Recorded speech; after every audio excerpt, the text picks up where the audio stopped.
Derek, do the slide.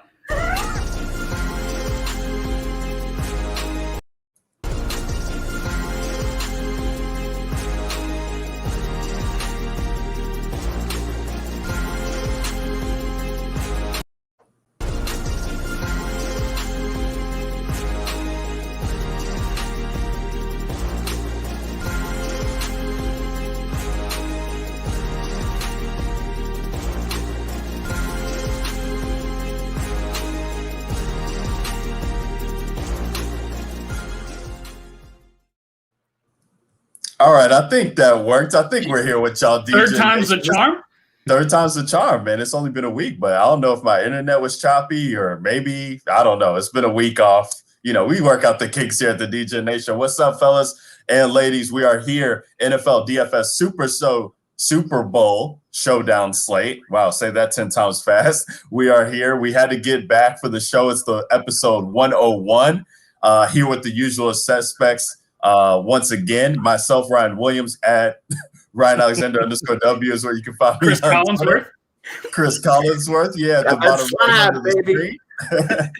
Oh, the other usual suspects, we got my boy Kevin Steele, the Godfather himself, Mr. Kevin Steele at Fantasy Route 13, Maddie Dickinson at Maddie DFS is where you can find him on Twitter, Maddie2V2, and then the boy D-Bro, once again with us, D-Bro _FFB is where you can find him on Twitter, Derek Brown doing the Collinsworth intro. Fellas, it's been a week. It seems like, I don't know, an eternity since we talked, but we finally made it here, got past championship week and took some time off, and now we're doing the Super Bowl Showdown, and we got the Chiefs once again. We got Brady once again. We got the usual suspects here on the DJ Nation once again, boys. How we feeling? Dude, I messaged y'all last Wednesday and said, so, hey, when we going on tomorrow? That's how throw it off I was. Hey, man, I love the heart. The intentions were good behind it. Just you were a week early, buddy. Hey, man, time to prep, time to move myself into a hotel. Y'all want anything out the kitchen? I mean, I can grab y'all something. You want some to eat? Hey, throw that potassium my way, D. I'll take some of that. What kind of bourbon you sipping on? Honey tonight, my friend. Honey. Cheers. Yes, sir. I got some Glenlivet up in the cabinet for you, though. Okay. Oh, what year? What year on that? Founders Reserve, my friend. Best one out there. Okay. Damn. My bad.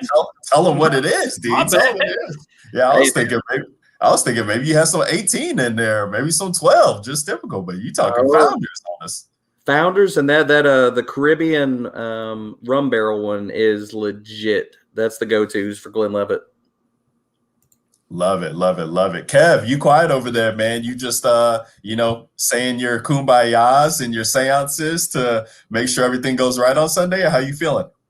Yeah, I mean, I'm the only one here that actually has a team in the fight this weekend. So. But it's getting kind of old now. 2 years in a row. You've been saying that for the past 3 weeks. It's kind of like, oh, here we go again, in the Super Bowl again, So, DC folk are going to end up being hated just like those folks up in Boston. Except for we don't have to cheat to get it done. He's already started. Some people deflating footballs out here. I think, like, man, I was just trying to get a haircut, bro. Like, that's all. Yeah, I think some guy named Bomb Trady went into a barbershop in Kansas City with COVID strips and was infecting barbers. I don't know. He looked like Brady, but he had a mustache. Whatever you need to do to win. Whatever you need to do to win. I gotta say, man, that Kilgore profile pic, that dude, that was hilarious. I was dying, man. Dude's got like half his head, like. Yo, they killed me with that. Just yanking dudes out the barber chair. I could just see some like suits coming in, just like, nope, you got to get up, got to go.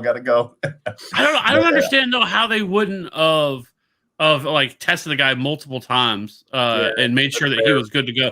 Like, or hey guys, let's just not do it. It's only the biggest game of the fucking year. Let's just you guys can wait till next week to get your fucking your haircut, okay? You wear a fucking helmet the whole time. Media week. They got to go through the media, Kev. They got to go to the media. We got to have it clean. Yeah, sideline reporters coming through, man. They got the cameras on the sidelines.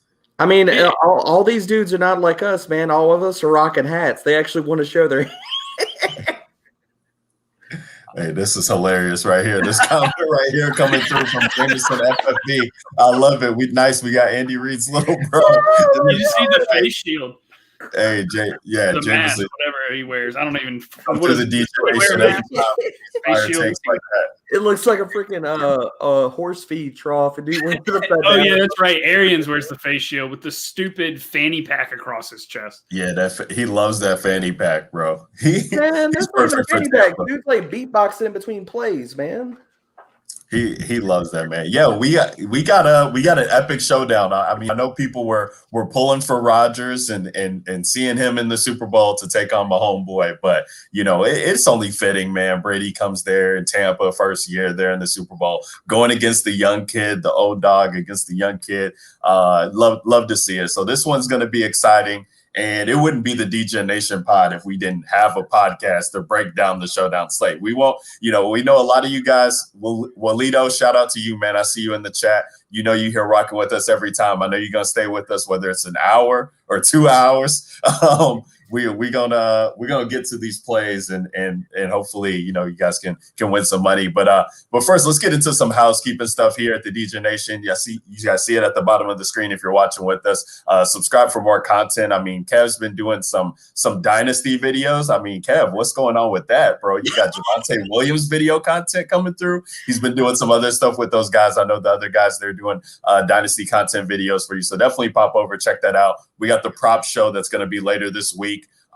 If you guys are watching this on Thursday tonight, they'll be throwing out some good prop lines for you. Of course, it's the Super Bowl, biggest gambling day of the year. So you definitely want to make sure you check out the prop show. And then shout out to everybody who's been in the NFL playoff challenge, as we have the Miles Sanders jersey is going to go to the first place winner there. And I know Kev, he's kind of crept up the rankings there of everybody. I think, Kev, you're sitting at 4th place right now with the Mahomes and Kelsey stack.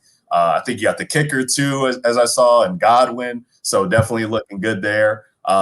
So it'll be interesting to see how that finish goes, because you're not too far off of first there, Kev. So you might have to re-gift that jersey back to the people. But yeah, all I fucking do is win. That's why. That's all I do is motherfucking win. I roll with winners. I'm a winner. Everything I do is win. I don't take no L's. Okay, I just pass them out. Just handing them out. I said 4th place. I'm here laughing, and I'm gonna toot this dude's horn, and he has to sit here and jump in front of me like that. Like I was gonna sit here and talk about it. Like you talk about these prospect videos. I stumbled across Kev's Javonte Williams breakdown. We were talking about this in our side chat the other day. Dude, my favorite part of that, Kev just goes, that dude's going to run through a motherfucker's face. And I was dude, I was dying. I was like, bro, that's what I come here for. That's the analysis right there, baby. Dude, when Kev does those solo videos, man, those are must watch, man. You can see the wheels just turning as he starts thinking of stuff. Kev, I wish we were doing videos back when the Mahomes breakdown was coming out, because you were going ham with Mahomes as well too. And it was me in a chair. It was me in a chair with tissues and lotion and just like this, that is not the content that people come here for. TFA after dark. TFA after dark. Middle of the day. Oh my God. Man, I love it. All right, let's get into some football for the people here as we're chopping it up here 8 minutes in. Like we said, it's episode 101. Appreciate everybody who's been rocking along with us all season long. And we got to try and win these people some money here as we do the breakdowns, usually on DraftKings, as we're getting into. And this is a little bit different for us. I don't think we've ever done a show just dedicated to the showdown for the DJ Nation pod, that is. So for those of you guys who might not be familiar with showdowns or might be trying it your first time this weekend, we got the captain spot, and then we have 5 flex spots that we can work with here. The captain, 1.5 times multiplier for that captain spot. The salaries do change from captain to flex, so a lot of strategy that goes into it. So I guess, I'll start it off there and just kind of go in twofold with kind of how you guys are approaching the slate. I mean, we only got 2 teams to choose from. We got the best offensive team pretty much like ever assembled, basically, in the Kansas City Chiefs, who everybody's going to try and figure out ways to jam them in. And then we got a Tampa Bay team where, okay, so we know the way you attack Kansas City is on the ground. Ronald Jones is cheap this week. Fournette is going to be popular. Brady spreads it around. How do you attack the Tampa Bay side? And as many question marks as there are on the Tampa Bay side, I do love the Tampa Bay side because of the exposure that Brady, gives it to everybody. We talk about it so many times. Like Evans can pop, Godwin can pop, Gronk can pop, Fournette can catch passes if they're trailing there. So a lot of interesting ways to attack the slate. So let's Kev, you're more familiar with showdowns. You're always the guy that kind of talks about them in the chat. So I'll start it off with you, and definitely you have a stake in the game here with KC. I'm curious to see where you're going in your build. So kind of talk about showdowns and kind of how you're approaching this week's slate. Yeah, so I think with Showdown, you have to take a little bit different mindset in terms of roster build or roster construction, obviously, because this isn't like a main slate where you have 14, 16 games to choose from, where you just have the one. And I think for a lot of people that maybe are new to Showdown, they're probably going to try to build balanced lineups. And I think just trying to find one or two leverage spots is going to be huge. I would recommend not fucking playing in like the $3 fucking 600 million people, because in a Showdown, to try to avoid chopping it up with 400 people, because I would be tilting my fucking face off if you took that thing down, but you chopped up first place with 600 people, which is certainly possible. So I would highly recommend trying to get in to all the Showdown or all the single entries, the 3-entry maxes, because the one good thing the DraftKings did do is basically every single slate they played every year on the main slate is all in the Showdown slate. So all those things like the NFL, the 150K nickel, the 3-entry max, it's $5 entry, that's out there. All the single entries that we see, the $12, all those are out there for this. So I would highly recommend trying to play in those. But for me, if you're going to play multi-entry, because I think in Showdown you're going to have to, because it's tough to try to, because you want to try to cover the combinations basically, right? And I think there's a different rule of thought of how you could play. One of the things that I would say is if you're going to play in like a 20-entry max or 150 max, what I would try to do is I would build cluster lineups. And so I would, if it's a 20-entry max, have 4 or 5 teams of the same team and run them in there, because if you do end up having a really high finisher, obviously those 4 or 5 lineups are all going to do very well, versus just getting one up there and maybe you split with a bunch of people and then you're tilting your face off. So that is certainly a direction you go with Showdown. I think for this week, I think you kind of look at this where I think all of the ownership is going to come in on Tyreek Hill and Travis Kelce. They're obviously and the captain spot. I think that then probably follow that. You probably look at Mike Evans, and that's and Pat Mahomes, and that's probably the list in terms of the really high owned guys in the captain spot, and just getting a little bit different, like playing Sammy Watkins. Listen, you don't have to you shouldn't think of the captain spot like you're looking for the highest. The guy who's going to score the most, right? Because there's also leverage with getting a guy like let's say Sammy Watkins, like I just mentioned. Let's say he gets you 15 and you have him in the captain, and maybe he's probably not the highest scoring guy, but what he allows you to do with the rest of your lineup to be able to build and to be able to get the other guys in there, I think is going to go a long way, because I think most people are going to try to play Kelce, Hill, and Mahomes all in the same lineup, and I think you can do it, but your lineup is going to be really narrow, and everybody's going to have that same build, because you're not really going to be able to get all that different with it, and especially because the guys at the bottom, because we know with Kansas City, we know how the targets are concentrated. It's basically between Hill and Kelce, and with Watkins back, he'll get a little bit, but on the Tampa Bay side, it's a little bit different, because I think that Tom Brady spreads the ball out far more. And so I think for me this week, I think trying to get a little bit different is going to be not having all 3 of them in a lineup and trying to get different, or whether you run it with Mike Williams, you have to look at it in different combinations, 4v2, 3v3, 5 versus 1. But ultimately, your lineup has to tell a story, and it's so fucking important now. Correlation is extremely, and probably the most important thing in terms of when you're dealing with Showdown. If you're going to play, let's say, Clyde Edwards-Helaire at the captain spot, then that probably tells you that you shouldn't be running a Chiefs stack, right? You're probably more better off playing Brady with Godwin and Mike Evans, because if he's going off and he's going ham, then the chances are that the Bucs are going to have to play catch up in terms of correlation. The same thing if you're playing Ronald Jones then I'm not going to play many of the Buccaneers pass catchers because likely for him to be able to pay off his price and for him to really make sense, they're going to have to get a lead and they're going to have to get out in front. Because if the Chiefs get ahead, Ronald Jones is motherfucking dead. I don't care at 2K. He's not a pass catcher. And so at 2K, anyway, dude, I'll be honest. I think Ronald Jones, though, is probably going to carry 30% ownership, and that's I think he's going to be so ridiculously popular. DraftKings priced him all the way down, and I really, really, really, really, really like. I can't accentuate that shit enough. I think Ronald Jones is a massive damn trap. Like, if I'm running 10 lineups, maybe I got him on one, but right now I'm full fading his ass. Like, I have no Ronald Jones. Right, and I totally agree. So to me, I think correlation is so fucking key. Every lineup should tell an absolute story of how you think the game's going to go, and then try to get a little bit different. But like, Maddie, how do you deal with Showdown? I know you don't play a ton of it, but when you do, because you're not a high volume MME guy, so how is it that you handle these types of slates?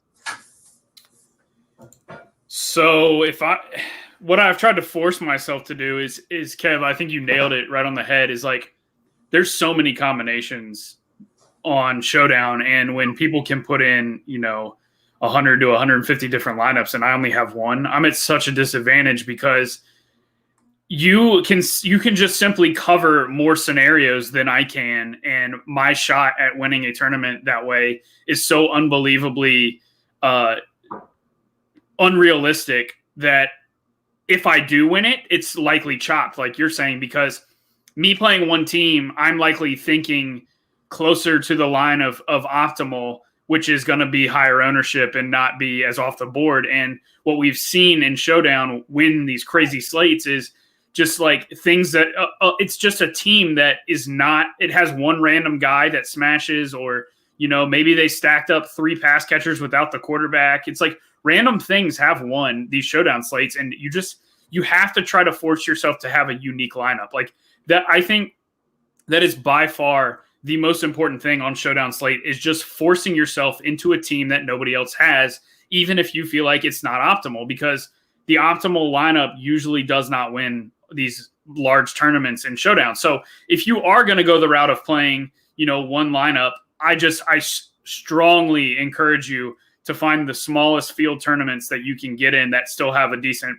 return on the entry fee. So like if you've got, there's tournaments that'll pay 10x to first place and it's only 70 people. Like those are good tournaments to enter if you're only playing one team. You have to understand that Showdown is such a high variant game mode that if you either got to embrace the variance and just go completely nutso, and make, like Kev's saying, make 20 different teams for much less money per lineup than you normally play. I think that's probably the optimal route to go, is to hand build a bunch of teams. That way you're still in control of correlation, as opposed to just running teams through an optimizer and setting rules. You can, let me captain Mahomes and play 4 Chiefs on this one team or something like that. So I definitely think that if you are going to, take a shot at Showdown, that either one, play your normal low volume of teams and just make sure you're entering a small field, because you're not going to win these large fields. And it's a mistake to chase those. And I've noticed too that the prize payouts, the payout structure in Showdown has been kind of, not as good as the main slates too. It's very, very top heavy. So you really have to try to take down tournaments. So yeah, I think, especially for the Super Bowl, when you've got a team like the Chiefs, where you can, kind of take a stand on one side, then you've got a team with like the Bucks, where, like Kev was mentioning, the Bucks can kind of do a lot of different things to attack you. And so if I want to plant my flag on 1 or 2 Chiefs and just go all in on those guys on every single team, and then just rotate the Bucks that I think can smash, because they don't, like, the Bucks spread the ball out. 1 week it's running backs that crush. 1 week it's Brady. If Brady's crushing, sometimes it's Scotty Miller. Sometimes it's, Tyler Johnson catches a touchdown. Cameron Brate we've seen catch touchdowns. Just like the Bucks can do random shit. So again, embrace the variance. Ronald Jones. I think I opened pricing for the first time today and was like, "Where's Ronald Jones?" And I kept scrolling, and I kept scrolling. and I kept scrolling. And finally, I got to Ronald Jones at $2,200, and I said, DK, you motherfuckers. They're begging you to play. They're begging you to play him, dude. And I mean, he's going to get 10 carries. Like, unless the Chiefs go up by 17 in the first 5 minutes, Ronald Jones is going to get double-digit carries because he's been doing that basically every game this year, even with Leonard Fournette carrying the main role. He has to score to make an optimal, though. He has to score to make an optimal, and Fournette has been stealing a lot of those touches. So, yeah, I think, man, everybody is going to be on the same type of build. They're going to load up the top Chiefs. They're going to pay down for Ronald Jones because they're confident in his 10 carry volume. And that's just what the majority of people are going to do. And like I said, even if you feel like Ronald Jones at 2,200 is optimal, just be different in Showdown. Like, so what? If Ronald Jones burns me, so be it. You know, I will gladly fade him at 30 to 40 to 50% ownership, whatever he's going to end up coming in at, because he is one of the few options down there that people actually feel decent about in terms of volume. So, yeah, I can't reiterate it enough that being different on Showdown, which is partly probably why I'm not very good at it, is forcing yourself to be just off the board different, especially at one or two spots on your team. And it's just like, the roster construction is just so much more important than the optimal plays. So, I mean, if you're telling yourself the story that if you think the Bucs are going to either keep it extremely close where Ronald Jones is staying in the entire time and getting a lot of opportunity and he gets a shot at scoring a touchdown, then for me, if I'm going to play Ronald Jones, it may be in the captain spot. Because that is how you gain leverage on people that do play Ronald Jones. Because a lot of people aren't going to play him in the captain spot. Nobody's going to play him in the captain spot. And so if he makes sense, and you know, if you're telling yourself that story in the game, then I think that is the direction that you want to go with Ronald Jones, is playing him at captain, which opens up the entire field. Because with some of these things too, as well, like we're not looking for all these guys to score 15, 20 fantasy points like in your lineup, because that's just not going to happen, right? Because the way this is going to play out. So if a guy gets you 5 or 6, and he allows you to get everybody else in your lineups, like that could be very well be the winning lineup. So like you're not so much worried about trying to build a balanced lineup in that sense. So playing a Tyler Johnson, if he catches 3 balls for 30 yards, he's probably going to be in the optimal lineup because of how cheap he is and what he's able to do and open up the rest of your salary to be able to get these other guys in.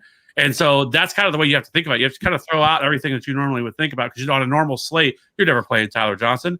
But on these slates, you're definitely looking to play those guys, because you have to play those guys, because if you're wanting to get, you know, the type of lineups you want to play, you know, you're going to have to play some of these guys in some lineups that you just typically wouldn't want to do, you know, off the chance that something random happens. If a guy is on the field, he's in play.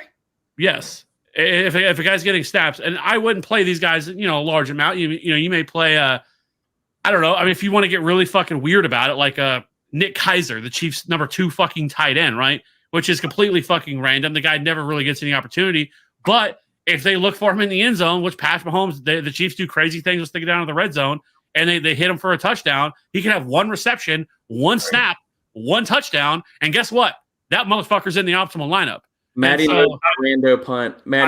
I'm literally going to give the floor to Derek on a silver platter. You just gave Derek an alley-oop, because all I've heard about for the last 2 weeks is go put money on this guy to score a touchdown. And go ahead, Derek. Let us hear it. Dude, all right. So we're going to talk about random ass punts and guys possibly getting in the damn end zone that nobody's going to freaking play. I'm actually going to have exposure to Anthony freaking Sherman this week. And the reason the sausage. The reason I'm doing it is the thinnest of the thinnest of the thinnest of damn. It is. But I totally get where you're going with this, but keep going. But over the last 2 seasons, the dude has only 12 touches or targets. All. Do you know how much of that has come in the freaking red zone? 3 of the 12. So it's a really, really small sample, and it's over 2 freaking seasons. But the dude's basically going to get work in the red zone. If he scores this week, he's probably going to make a freaking optimal, dude. And we're talking about getting weird as shit on Showdown. You're talking about, so like ways that I want to get different on the Showdown, just to kind of like throw this out here. I think that everybody's going to play Patrick Mahomes, Tyreek Hill, and Kelsey. I think that an easy automatic different way to play your lineup is to play Hill, Kelsey, and play Brady instead of Mahomes. Because everybody and their mom is going to play 3 Chiefs. I'm not saying that playing 3 Chiefs is wrong. I'm just talking about being different. Also, we need to talk about leaving salary on the table. You're going to have a lot of new money coming in with Super Bowl and a lot of like casual players. Some people logging into DK for the first damn time saying, all right, let's throw some cash at this. Right. And just throwing stuff at the wall. So you're going to have a lot of lineups that are going to be dead based off of like build and correlation, leaving salary on the table. We've talked about this. Like, that's how you run Showdown. It is very, very damn rare when anybody takes down a freaking tournament by eclipsing and filling your entire damn salary. So instead of playing somebody like, if you're looking for the punt option and you got, say, 2K left, instead of doing that and going to somebody saying in that 2K range of a DeMarcus Robinson, a Pringle, somebody like that, playing somebody like Anthony Sherman, and you're leaving a 1K to 1,500 on the table possibly, and a guy that we're looking for plays, and you're talking about we're playing for first. I'm not playing cash in Showdown. Screw that shit. Never going to touch that. Ever, ever, ever. I know people that have talked about it. I ain't doing that. I'm playing tournaments. I'm playing GPPs, and I'm playing for first. I will play Anthony Sherman, and I know it sounds like the thinnest, most off-the-wall, randomest shit call of the year. I will play him over playing some other – I'm not saying it's not. But we can also say if Anthony Sherman scores, he's probably making an optimal at like, what is he, 400, 200 the last time I looked? 400. Yeah. And he's going to be like 0.5% owned. 1% owned. Nobody's going to fucking have Anthony Sherman in a lineup. So that's the guy I am going to have exposure to if we're talking about just throwing random stuff out there for Showdown, because shit gets weird. Maddie and I have talked about Showdown like in previous iterations, places we've worked and stuff like that for years. And the problem and the way that I've tried to get different with playing a lot of Showdown and doing more Showdown this year is that process plays and the way that you play a normal main slate or even a playoff like with 5 games, 6 games, that shit does not work with Showdown. It never works. And that was one of my biggest problems with Showdown when I first started playing it, because I would like, okay, this is my game theory. This is how I think the game possibly goes. Dude, these island games, that shit you could throw out the window. Half the time, that shit is not. And I know it sounds like, well, that's the lack of process. And I'm not talking about, dude, crazy stuff happens on island games. It is legit. Like dudes that ain't scored for 5 or 6 freaking weeks getting 2 touchdowns on a lot of island games. Like it's like, well, so-and-so hasn't scored for 5 weeks. Oh, there's a Monday night game. Guess he's going for 2 touchdowns. And the dude gets in the end zone at least once. Like that happens more than we want to give credence to it. So getting in Showdown and forcing yourself to play lineups where you're like, well, I mean, 4 out of these 5, like half of these plays, the only one that doesn't make any goddamn sense, and I'm going to sit here and try to leave some salary on the table, like that's how you get different. And I don't want to dupe with dudes. I don't want to split with 7 to 10 to 15 dudes or people in a tournament. I want to take shit down. And the way you do that is by playing some off-the-wall stuff when everybody else is going to play 3 Chiefs and they run in to try to get Kelsey, Hill, and Mahomes in lineups, because that's a lot of people are going to do that, or they're going to try to play both quarterbacks. I think that one of the easy ways to be auto-different from a lot of schmoes out there is to play Hill and Kelsey and play Brady. Don't play Mahomes. Or I actually think in this game, we talked about this before we turned the mics on a little bit and went live. I think that it's also viable that you play all the pass catchers and don't play either one of the quarterbacks. But I'm going to throw this back to Kev. Is playing all these pass catchers and no quarterbacks in this, do you think that's even viable, or is that just crazy? Yeah, it's pretty much insane, because so the reason is because they're just going to score so many points, right? Like, and so for them to, and for any model you look at, any optimizer you run these guys through in terms of like what's the optimal guys, you need at least one quarterback, is what you're saying. At least one. Yeah, no matter what, and like especially in the flex spots, they're always going to be the top 2 guys. Even on slates where like the quarterback could be like, I don't know, Sam Darnold or just the terrible backup quarterbacks that played this year. Those guys are still like 3rd or 4th in terms of the most optimal plays. Those quarterbacks, just because because it doesn't. They obviously have so many more opportunities to score than these other guys do, right? And so But in terms of the captain spot, that's where things get a little bit different because more often than not, because the quarterbacks so often price up. Like you look at Pat Mahomes, he's $12K in the flex, but once you put him at a captain spot, he's like $18K or something like that. Are you playing any quarterbacks at the captain? I'll throw that at you too. I never do. I'm not. It's rare. Like basically, if I'm playing a quarterback at the captain, I basically probably got to go 5-1. And I don't think you're probably making the optimal lineup if you play Mahomes in this one because he's just too damn expensive to do that. Right. And so, like, I think that for me, like, what I'm gonna have some Clyde Edwards-Helaire too at 7K. I'm gonna have him I'm gonna have him in the captain because I'm playing him over Williams. I'll throw that out there. Yes. So here's a couple of things that because like I've been following a lot of like all the media stuff this week and which I normally don't go and listen to every single press conference the Chiefs have, but I have this week. But you have this week. You've had 2 weeks to kind of simmer on it. Yeah, so that's all I got to do, right? So you're Andy Reid's little brother. You're involved in those press conferences, bro. Fucking Harrison Bucker's doing fucking media availability, and I'm sitting there just fucking soaking it all up, you know. And but I think, but the talk with Clyde Edwards-Helaire sounded like last week. Basically, with them using him last week was like they were just wanting to see how he felt, and how he recovered, and how he felt, right? And so they didn't really give him the full opportunity, the full workload. And I think people are going to read a lot into that and think, oh, well, it's Darrell Williams. Darrell Williams is going to get all the opportunity. Yep. I disagree. I think it's going to be Clyde Edwards-Helaire. And the thing is that so some things to think about with this game that I think are going to be the keys to this game is one, we know they lost Eric Fisher, which is a fucking problem because the Chiefs offensive line is literally a fucking ragtag group of free agents and UDFAs and 7th round picks of guys that they have just thrown together all year, right? They've lost Mitchell Schwartz. He's been out since like week 6.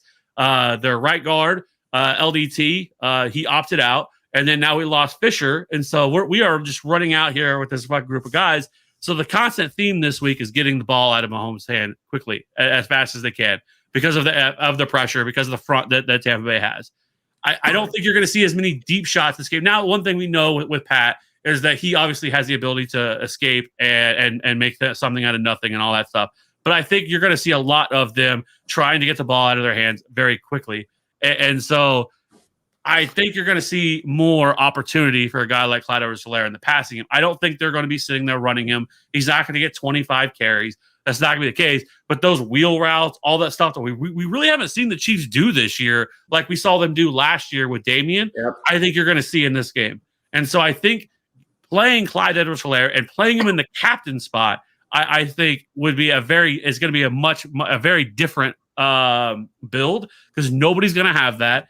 And so instead of going, Kelsey, Hill, and Mahomes, playing Clyde Edwards-Helaire, Mahomes, and whether it's Kelsey or Tyreek, pick your poison of whichever one you want to go with, and then going from there. And that's going to free you up a lot of salary because of how cheap.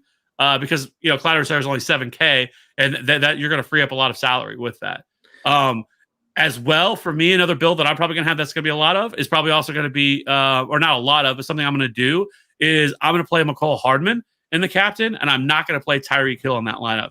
Just because of his game-breaking upside, his ability to score those deep bomb stuff. It's him that gets them and not Tyreek. That I think that it makes more sense than to have him and then have Kelsey in that lineup with him. I just want to add one more thing too before we let Ryan jump in. But when you have a game like this too, so we've seen a lot of showdowns this year where games have been lopsided going into it. Like you got 9-point favorites if it's like the Ravens playing somebody and everybody's going to, stack up Lamar Jackson and the Raven side and only play one guy from the other team. So a lot of people, when it's lopsided, will go to that 4-2 or 5-1 build. But when we see these close spreads, a lot of people want to go 3-3 or 4-2. And nobody really plays that 5-1 onslaught because they're like, oh, well, this game's going to be a close, high-scoring shootout. I need basically equal pieces from both teams to cover my bases. I actually think that the games that are projected to be close, it makes more sense to go for different 5-1 onslaught builds because nobody's going to play that. Do you think 4-2 is going to be the chalk in this one? Because that's the sense that I get. It seems to always be 3-3 and 4-2 seem to be the very popular builds But besides the spread, though, Maddie, like I think that people lean more of the Chiefs than what the spread says, and that's why I think that 4-2 is going to be the chalk build. So I think 1-5-1 or 3-3 is going to be different. Everybody wants to play Mahomes, Kelsey, and Tyreek, so there's 3 right there, and then they'll throw in Watkins, throw in Hardman, throw in running back. Exactly. So I definitely do think 4 Chiefs, 2 Bucks is going to be popular. So take it an extra step and go 5 Chiefs and 1 Buck to be different. Or go the other freaking way, man. Go load up on the Bucks. Just nobody is going to play 5 Bucks and 1 Chief. We talked about that. I think going 4-2 with Tampa makes a lot of sense to be very different too. If you play only Hill and Kelsey, you're getting a large majority of the Kansas City offense. And then you're playing different scenarios. So if you play Brady and 3 of his pass catchers, you know what I mean? Which is different. It's hard to do because everybody's expensive and it's hard to build a lineup, but there are ways to do it. I think it's going to be a very different build. What if the Chiefs go up by 2 or 3 scores early and it's because Clyde Edwards-Helaire has 2 rushing touchdowns and now Mahomes has 78 passing yards, no touchdowns, and all of a sudden the Bucks are down 20 and Brady's got to throw every time. It can happen, man. Yeah, it can happen. Like the Bucks onslaught, even if they're losing, can happen. So I want to get something in here real fast before we turn this back over to Ryan because I don't want this to get lost in the weeds. I love Kev's call about CEH over Darrell because when I dug into the numbers and look back, because playoff data is hard as shit to find. Like you got to go play by play and go back through these games to sit here and see some of the red zone usage because the data is just not widely out there. You got to go hunting for it. And dude, CEH quietly got just as much work. And like the red zone work was all Darrell Williams. But outside of that, outside of the red zone work, CEH played more snaps than him. CEH ran more damn routes, 19-12.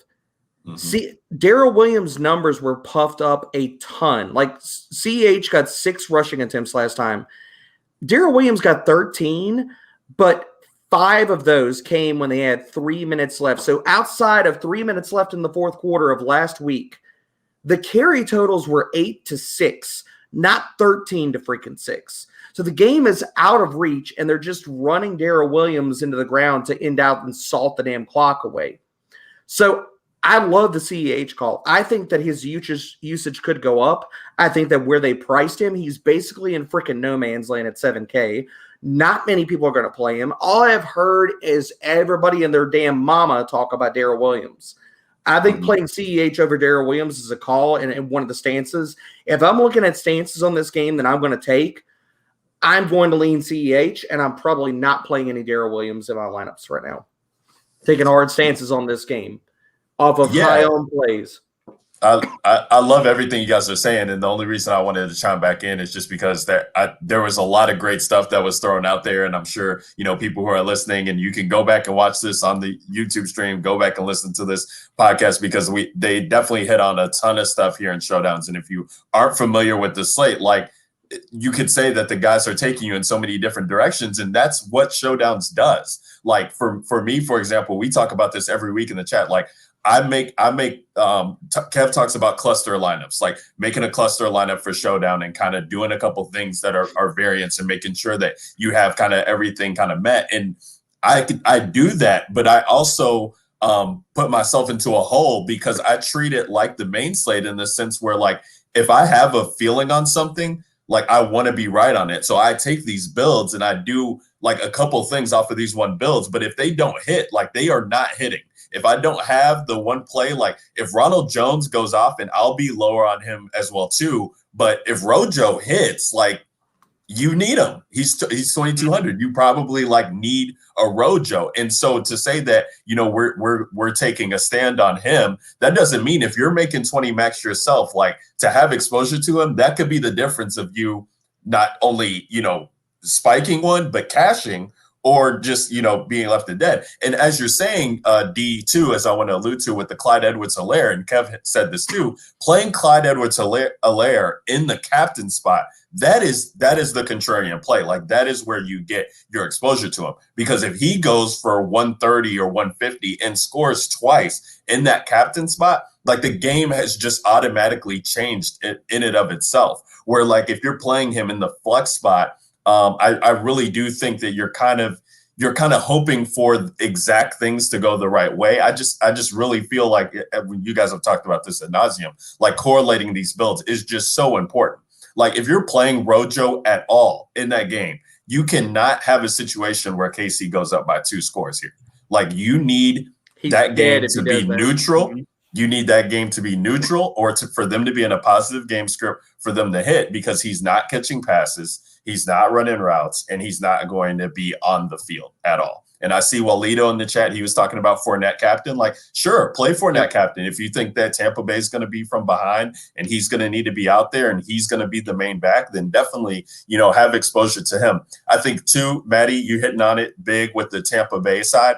I just really feel like Tampa Bay is going to go overlooked from a showdown perspective, because we talked about this pre-show. Like, we know where the concentration is coming from on KC. Like, sure, will I have a Sammy Watkins lineup? Absolutely. Will I have a McCall Hartman lineup? Absolutely. But for my main type of builds where I'm starting off, I'm just saying, okay, like either give me Hill or Kelsey or both of those guys, and what can I do next with Tampa Bay guys? Because I know that Evans is going to be involved, Godwin's going to be involved, Gronk is going to be involved. We haven't talked about the Brait popping up on the injury report today, but he's on the injury report. Gronk went for 106 last time in this matchup. Like, that makes me so damn mad, man. That pushed me more to Gronk. I'm so pissed off about that. I'm like, damn it, Brait. Like, why you got to go get injured, bro? It's interesting. So, and we're going to be saying it, I think, throughout the show here, as we're already at the 40-minute mark. It's crazy, but just make sure with your for one.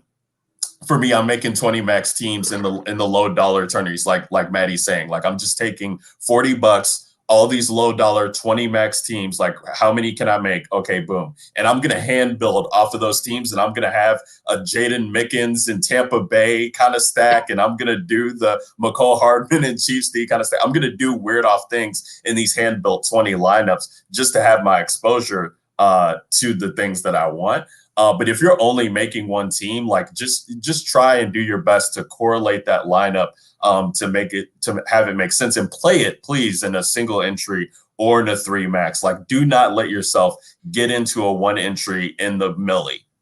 Do not let yourself get into a one entry into a 20 max. It just, the chances of you hitting are so slim, and you got a better shot of being struck by lightning.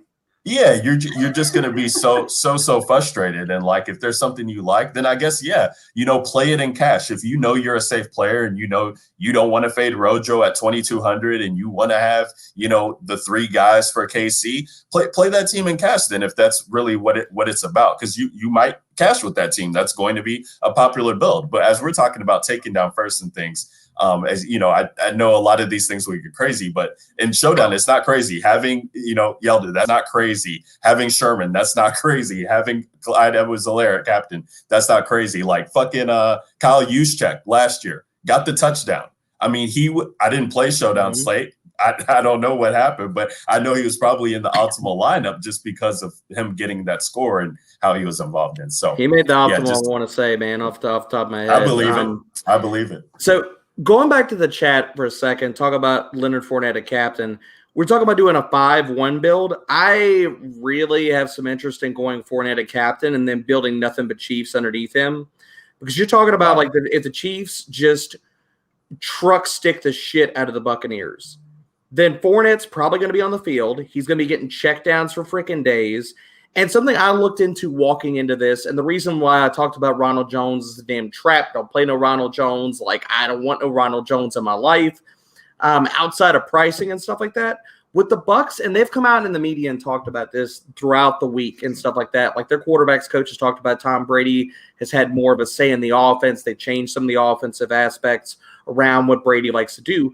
Brady ran tons and tons and tons and tons and tons of play action for days up in New England. And something they did, something they continued even this year with Cam.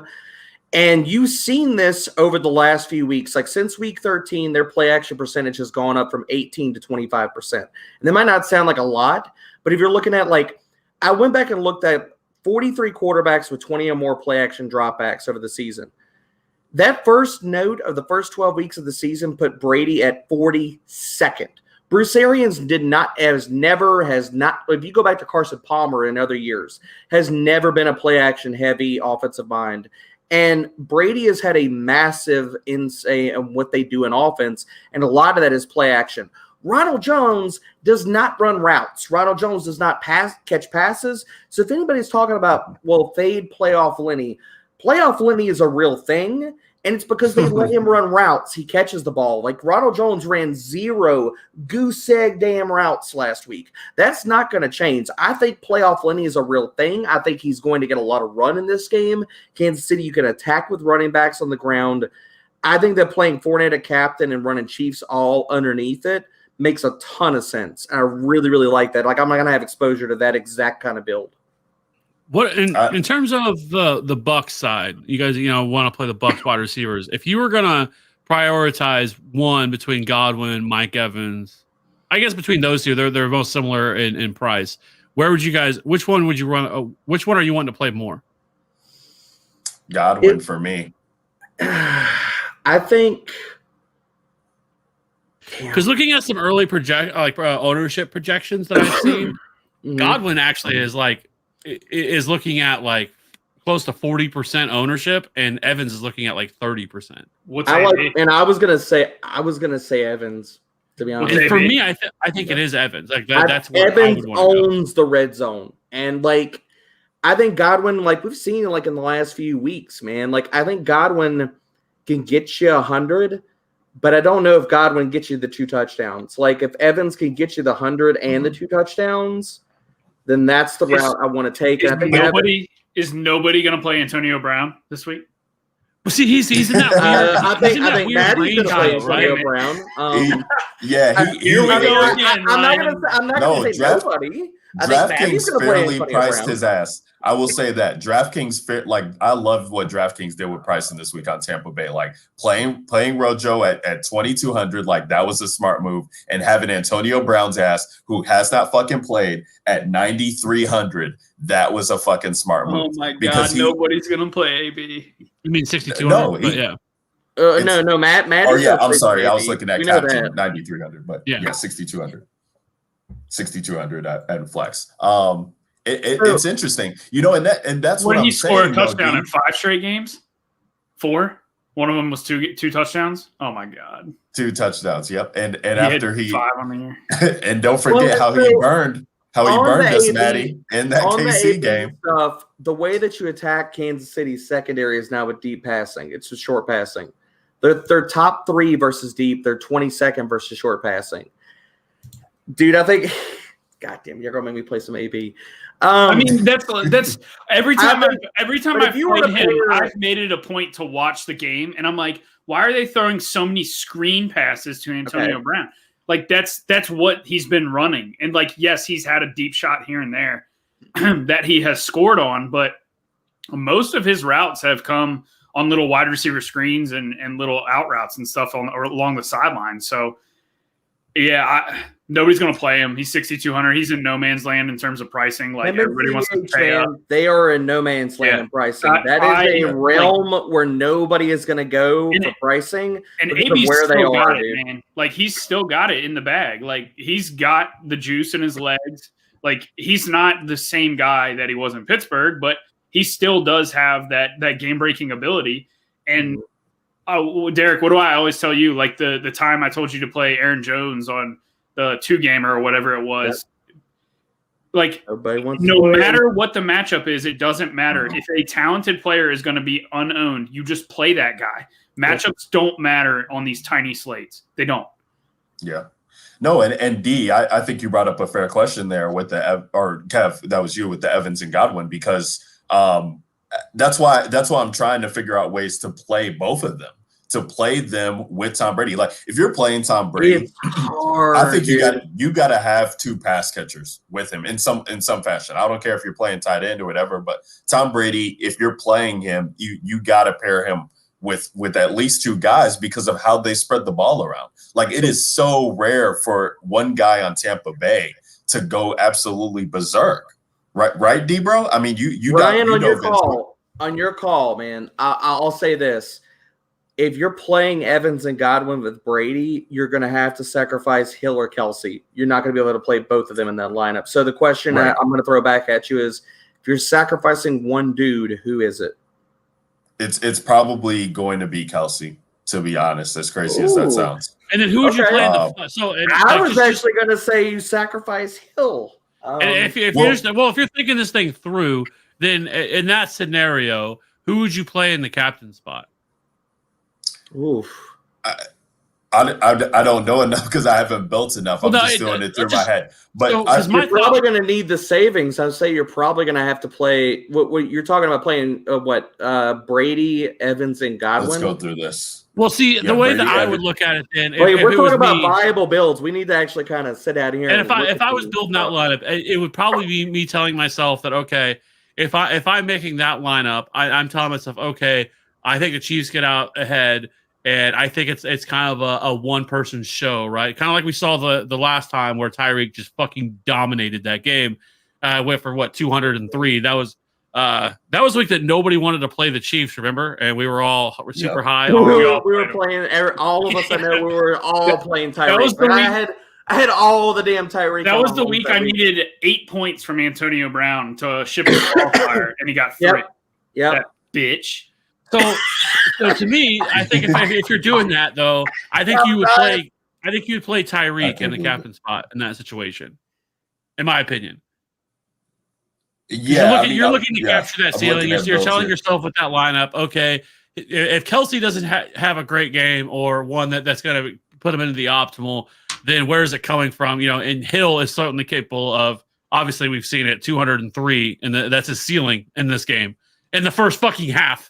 That he did it. But so for me, I would probably want to play Hill in the captain and then run the other wide receivers. And then with my savings of not playing Kelsey is play the 2 top targets for Tom Brady. That makes sense. I can get on board with that. I was looking at a Clyde Edwards-Helaire build too with those guys in the captain spot with Hill. I mean, the problem is that with playing Hill in the captain spot, like I just can't justify having Hill in the captain without having Mahomes. So I would have to try and figure out a way to get to Mahomes over Brady. Well, not necessarily though, because Mahomes goes nuclear and Hill is the guy that like basically catches 2 of his 3 touchdowns or 3 of his 4 touchdowns. Like if we see a repeat of what happened, if you're capturing 70 or 80% of Mahomes into one play. Yeah, and so but at that point, D is like in the flex spot, Brady's only 2K less than Mahomes. So if you're playing Hill, that's a lot of K, man. Like 2K is a lot of K. Like you're talking about, it's just it's 2K. Like that's a lot of K, especially at the quarterback position. Yeah, and I mean, the thing about it is, go back and look at game logs too. Brady's had a lot of weeks where he's outscored. I know Mahomes didn't play the full game in some of these. Brady's had a lot of weeks in the last few where he's outscored Mahomes too. Brady has a ceiling. Dude, that's what I'm saying, man. Like, this Tampa Bay side has a ceiling, and nobody's going to load up on it. Yep. The more we talk about it, the more I think loading up on Tampa Bay and just picking one Chief on the other side is the contrarian optimal build for a shootout. Because these Chiefs guys are priced so high that even – like if one of them absolutely smashes, there's a good chance the other one doesn't also absolutely smash. And for one of them to absolutely smash and crush his price tag, he's going to be the lone guy that gets there. I think I agree where, like you guys are saying, that one guy would need to be your captain because of how high priced they are. There's no way the Chiefs score less than 24 points here, right?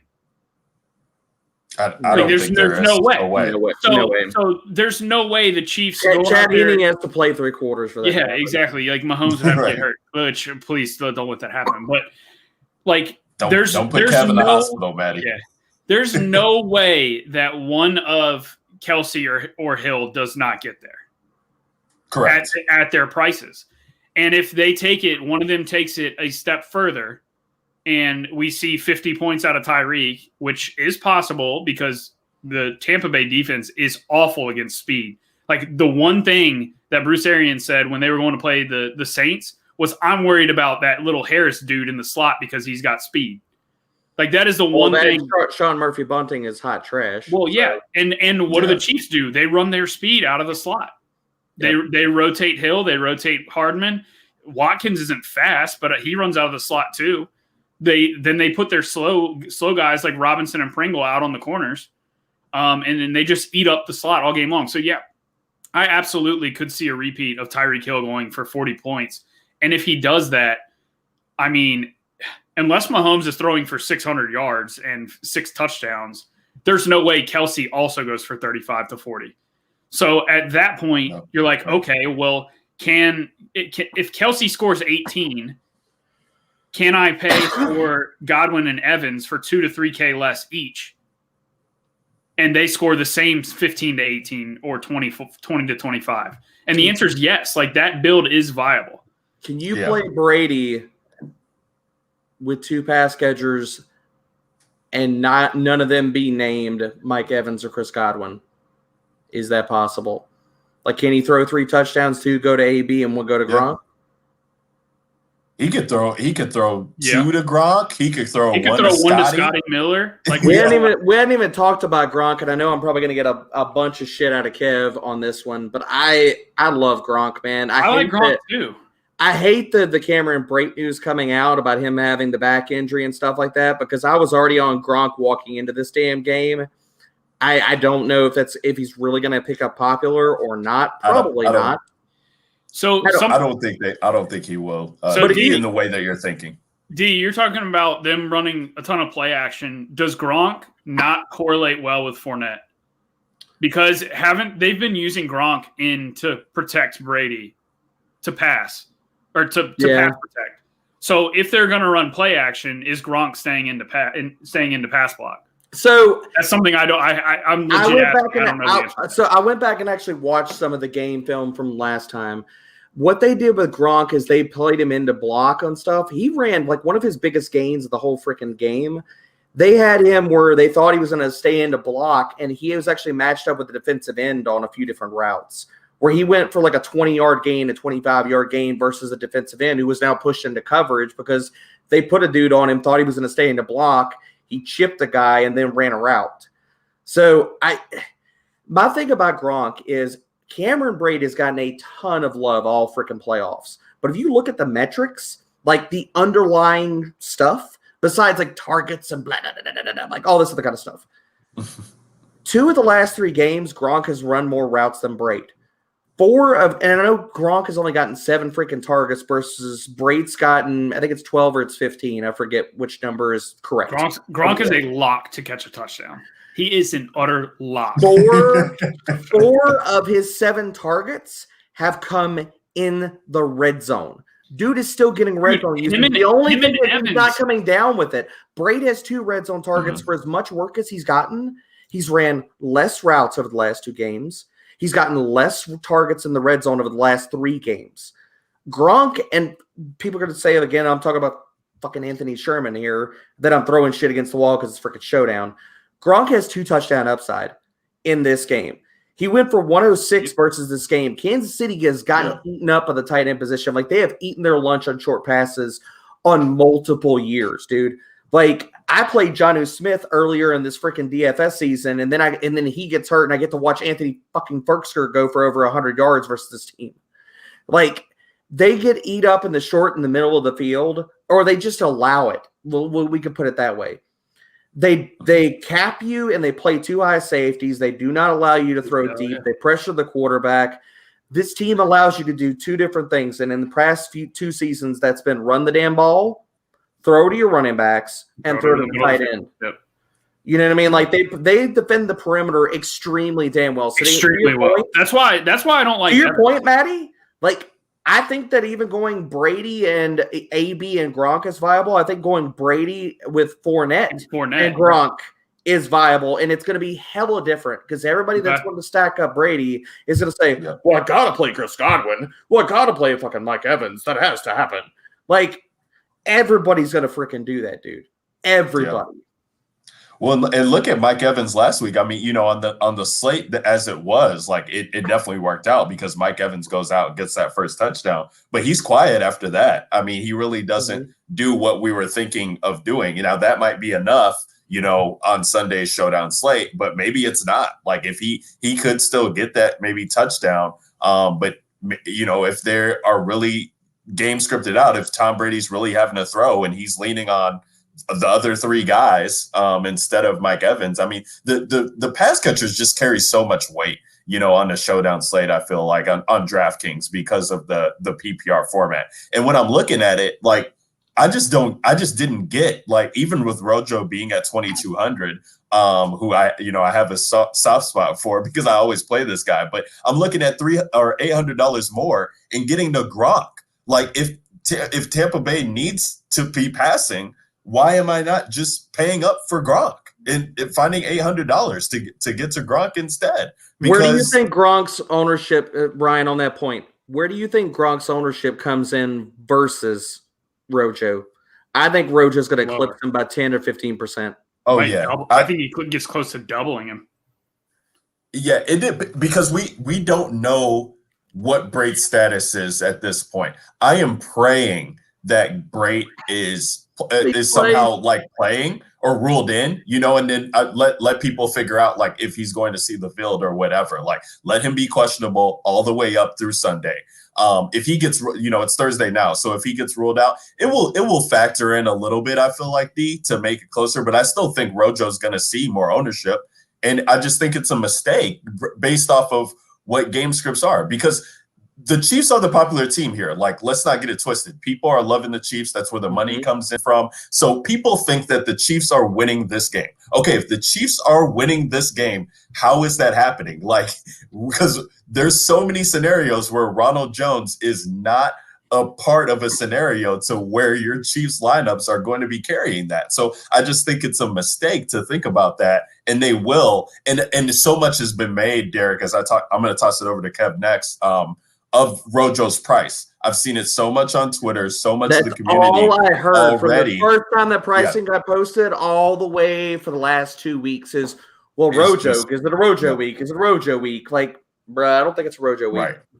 And so I do agree. It will be eclipsed, and maybe we'll just have to wait to see what Braid's status is to see, kind of figure out where that is going to be. But it will be lower, and the 800 price difference I don't think makes a difference. Kev, as I talk it over to you, and feel free to chime in on that last point too. Before we're getting to the hour mark here, just past it, so I want to make sure we hit on this before we go, whenever that would be. But the kickers and defenses too, we haven't alluded to them yet, and I just want to make sure we touch base on them, because I know that people always want to talk about kickers, them being, kind of optimal. If you're playing in cash teams or something like that, like if they go out and get 9 points, is that going to be, more beneficial than whatever Rojo gets or whatever Gronk could get? And that could just be their minimum threshold. I mean, you're getting 1 point for every touchdown, potentially a 1 point opportunity, and then field goal 30 yards, 3 points, 40 yards, 4 points, so on and so forth. So talk about kickers and the defenses here, as I know we need to touch on them because it is a showdown slate. I fucking can't do it. I don't. I was playing to see where he's gonna go with it. I fucking hate playing. I can't. I damn sure ain't playing the defense on this, because I just don't think either one of them make any goddamn sense. And in this slate, what did we say the total was? It's 50, it's 56. I've seen it at 57 in some places, though. I think it was maybe MGM or something. For either one of those defenses to hit the optimal, they got to score a defensive touchdown, which if you can project that, bro, you need to be playing the lotto. Like, you don't need to be playing no damn DFS. If you know the defensive touchdown is coming, you better be playing that Powerball, baby. That's all I can say. Yeah, I mean, and you can play a kicker. I mean, if you want to play a lineup or two with a kicker in it, fine. If especially because once you get down into this area, that it could be a little bit dicey, but it's not going to be a ton. I think these teams are going to be going for touchdowns. I think when teams know that you have Patrick Mahomes on the field and vice versa with Tom Brady on the outside, they're not going to be settling for fucking field goals here. I think you're going to see much more aggression from both sides trying to score touchdowns, and so it's it's such a slim play for me to play a kicker, and I don't know. We've seen it. Like I remember, well, I don't. What game was it? Was it I don't remember which one it was, but it was. I think Justin Tucker missed a couple field goals or something like that because you fucking knuckleheads played fucking kickers, and I'm like, I just laughed the entire time. He had like 5 field goal opportunities. If he didn't shank all of them, he was making the damn optimal. The problem is he sucked butt that game. Yeah, so I just can't play kickers. I get the thought of playing them. Play the kicker, but it's just they're just not for me. And then I can't play defenses on this slate with these two teams and the way that the game's going to look. Really quickly, I think we should hit TN's question. Thank you for the super chat, my guy. Again, we appreciate it every single week. TN, yes. Like legitimately, I looked it up. TN just wants to hear somebody say that the Buccaneers are going to win this game, bro. He has I knew he'd been around for a while, but I went look. He was our number 3 subscriber, and probably the first 3 were like me and Ryan and Anthony or something, right? Right. So there's a good chance that TN was our first fucking subscriber for TFA. So shout out to you, my guy. Anyways, he says I agree on Gronk. He's a sneaky play. What's your what are your picks for the Super Bowl champ? KC.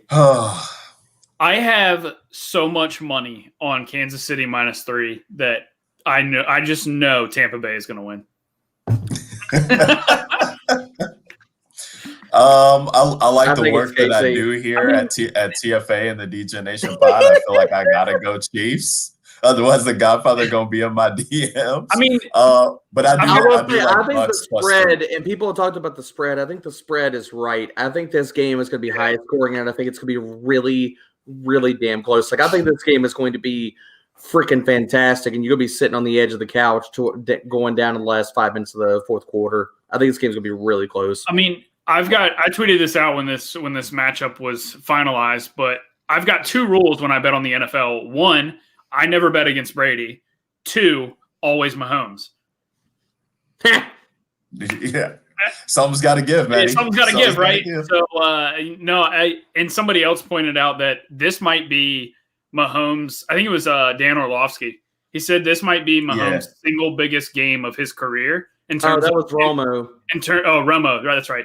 In terms of GOAT talk, because if, this is Mahomes' second chance at Brady head-to-head in the playoffs. And so if he can't – saying if he doesn't win this one, too, does he possibly even have a chance to catch him? He's going to be 0 for 2 against Brady head-to-head in the playoffs. And there, at that point, it's just Mahomes isn't the GOAT. And so I agree. Like, I think, Mahomes has this in the back of his mind. I think the Chiefs are going to put up 1 million points. I just don't see how the Tampa Bay stops the slot passing attack that the Chiefs run, because they run that damn tight formation where Tyreek streaks across the middle of the field. I know you're talking about getting the ball out very quickly, but it doesn't take Tyreek but 2 seconds to get 20 yards down the field. He took a 7-yard pass, like 70-plus yards. It's insane. So, like Carlton Davis is going to have his damn mouth shut yet again after this damn game. Or Sean Murphy-Bunting is going to have to get hamstring surgery when this is over. Yeah, Sean Murphy-Bunting's got a lot of interceptions this playoffs on being really, really handsy on a lot of calls that should have gone the other way. Just going to throw that out there. I will know Murphy-Bunting's number by heart after this game's over, because we're going to see the back of his jersey a lot. Yep. Chasing those boys down the field. I love it. That needs to bring, so we're talking about the cornerbacks really, really quickly. Jamel Dean did not play this game when these last 2 teams played last time. I know that's been thrown out there a lot. Do I think that matters? Nope. I really don't. Jamel Dean, in his own right, kind of sucks. So, dude, they're going to attack slot so much. Like, they're just going to hammer the middle of the field. Dude, Sammy runs out of the slot 43%. Hill runs out of the slot 50%. They rotate them. They're going to run pop passes to offset those offensive line woes. Like, you're going to see. All I've heard about is pressure, and it's like they're going to run the damn fake pop pass to Tyreek, shovel pass to Kelsey at the goal line. Like, you're going to see all that. You're going to see all that shit. You have literally had shovel pass to Sherman. You mean shovel pass to Sherman? True, that too. Dude, you literally have one of the best offensive minds in the history of the freaking game that has God mode Madden-esque players on his offense. Yeah. And you're seeing this ain't even like checkers. This ain't even chess. This dude is playing a whole different, otherworldly damn ball game versus the rest of the damn NFL. And the fact that the Chiefs this season said, all right, we're going to stop fucking around, man.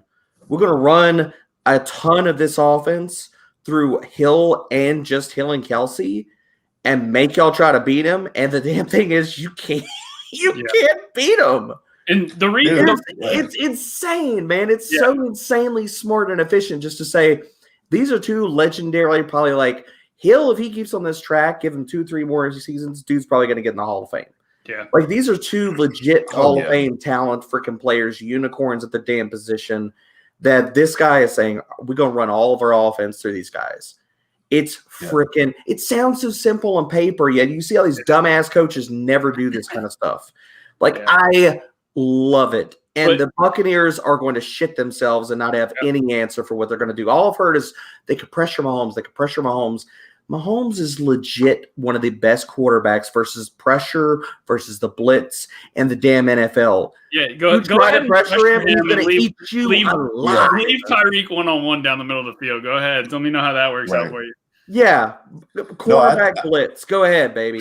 Like I think Mahomes is hungry, man. I think Mahomes definitely gets geared up for this game. I mean, he was just in the Super Bowl last year and saw, that San Fran, they tried to, game script him out of it. And I think that there was a lot of not being as aggressive as we thought the Chiefs would be, kind of opening up that game. Kev, you probably remember more so than I do. But from what I remember, I just remember being like, yo, the Chiefs could just fucking take this away from them, knock these dudes out of the game. So I think they come out here definitely want to punch them in the mouth from the get-go. We not gonna, let y'all hang around or whatever. Not going to let Tom Brady get a chance. If it's fourth and whatever, I'm running the bitch. You're not gonna catch me on Twitter like Aaron Rodgers looking stupid. We about to take this shit home.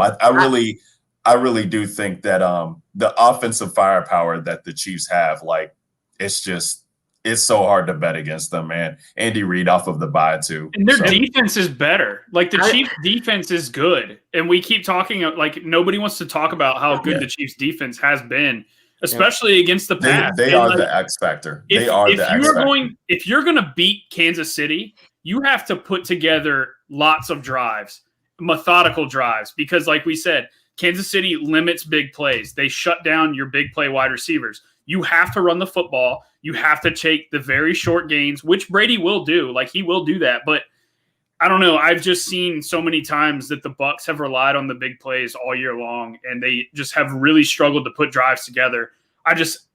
For me, the X factor in this game is the Kansas City defense, and that is why I like Kansas City to cover the spread here, not just because of how good their offense is. I don't think people give their defense enough credit. They never give the defense enough credit. Ever, ever, ever, ever. And it's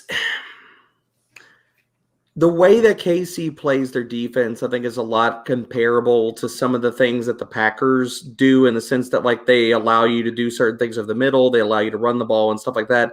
It's just the fact that the Packers are not as good at it. It's a simple fact. They're not as good trying to do the same damn things that the Chiefs do.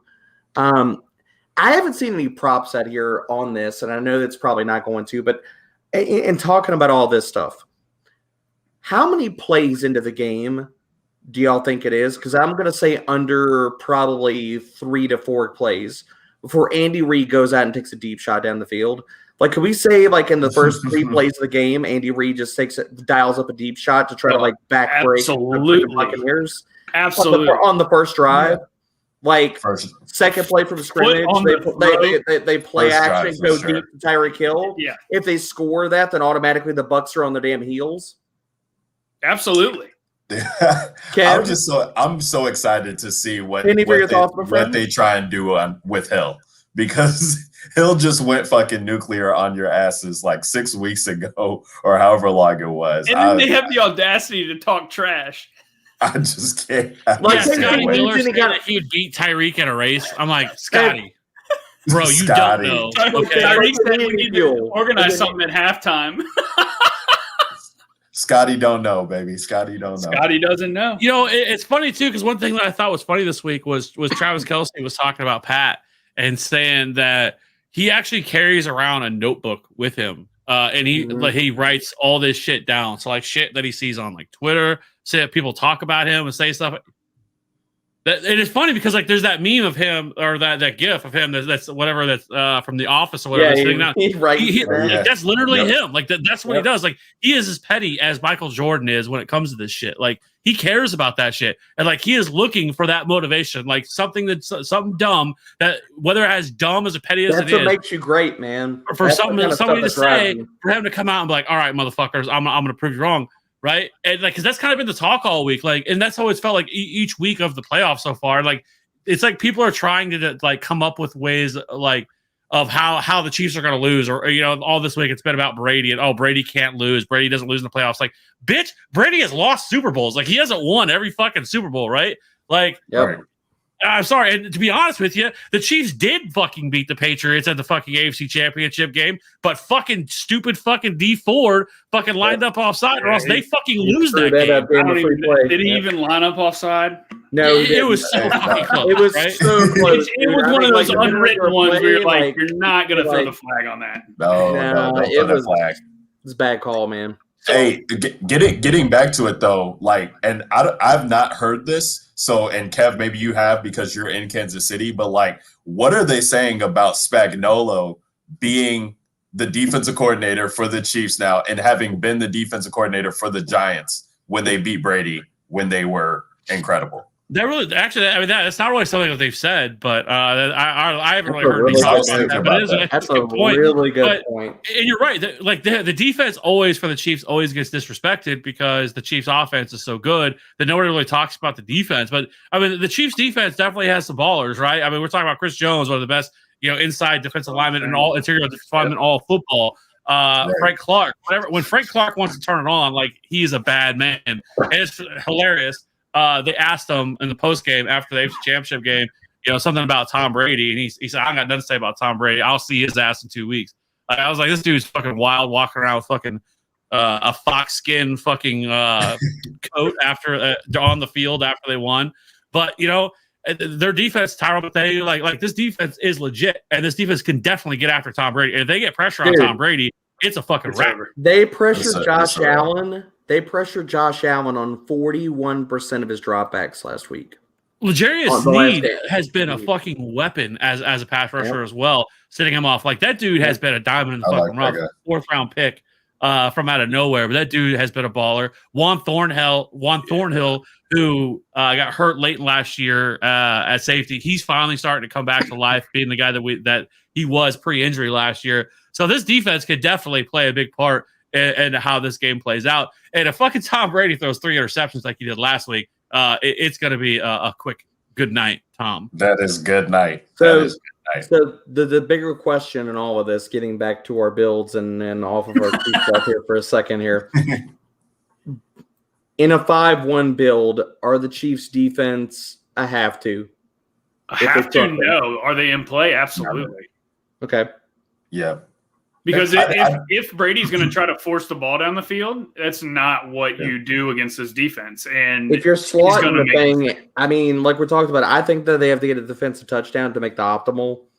But what if the score ends up like 38-7? I mean, even if it's like 17, Maddie, if they take a touchdown, still 38-7, they're going to need like 5 sacks and probably 2 to 3 picks to make an optimal. Wouldn't they probably get there if they only give up 7 points, considering Tampa Bay drops back an absurd amount? Not necessarily. They're going to need. At that point, you're just banking on Brady completing like 45% of his passes. Yeah, you are. But like if we say, okay, Brady's going to complete 60%, but he's going to drop back 50 times. Well, for my defense to score points, I need sacks and turnovers, which absolutely is possible if they're down by 17 points. Yeah, it's possible. Right. Yeah, I do like getting to the price on them? 30. I mean, they're cheap, super cheap. Oh yeah, they're 2,600. They're super cheap. Yeah, fuck yeah, they're in play. So, Yeah. all right. So we're talking about correlations. Here's the other thing I'm going to throw out there. If you're going to play not only the slot, but if I'm going to go with the Chiefs defense in a lineup, I'm probably going to go Mecole Hardman because in the odd chance that he returns a damn touchdown, you get the double dip. Yeah, double dip. Love it. Yep. I definitely can see that happening. That's what I was looking at. That's why I was looking at Mickens. No bullshit. I wouldn't be shocked if Tyreek returned. That's what I was I was going to say. Hardman and Tyreek with the defense is actually viable too. The last couple of weeks they've talked about that they've been working with they've been putting Tyreek back there again and giving him some reps back there in practice. And if Tyreek manhandles Carlton Davis for 3 touchdowns again, they probably don't need him to return no touchdowns for an opponent. No, but it's certainly in the range of possibilities. It would not shock me whatsoever. No, I agree with you. I'm just bullshit. But Tyreek and Mecole Hardman in the back there to return. I mean, there's all different kinds of stuff that they could do to get real fucking long. And Dave Tobe is one of the best, if not the best, special teams guys in all of football too. So yeah. Shout out to Dave Tobe. He's got some Chicago connections. We love Dave Tobe out here.